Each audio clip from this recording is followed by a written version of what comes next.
Well, I took the leap and I got myself an Ender 3. And it took me a while to get it all calibrated and set up. As you can see, I mounted the spool on the wall instead of on the top of the machine because a lot of YouTubers were saying that it's not a good idea to mount such a heavy spool up on the top of the frame. So that's working out well. I used the spool holder that came with the Ender, and I just screwed it into the wall instead. But so far I'm pretty happy with it. It took me a while to get it level, but the print is looking pretty amazing. I'm doing the test file they give you, the little dog, and it's amazingly smooth. I can't see any lines in it at all. I'm doing it at 0.1 millimeter layers instead of the default 0.2, and it's really impressive.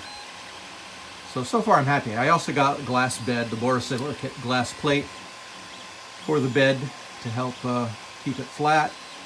And I also, on Thingiverse, got these little feet, and it's amazing what they do.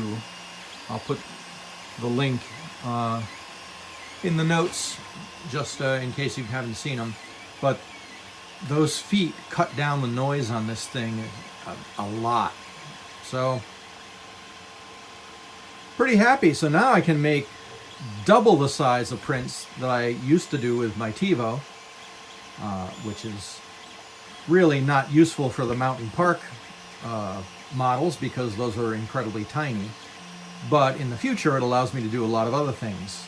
I'm really interested in printing some of the 3D models of clocks, mechanical clocks that I've seen on Thingiverse. So this will allow me to do that. So far, so good.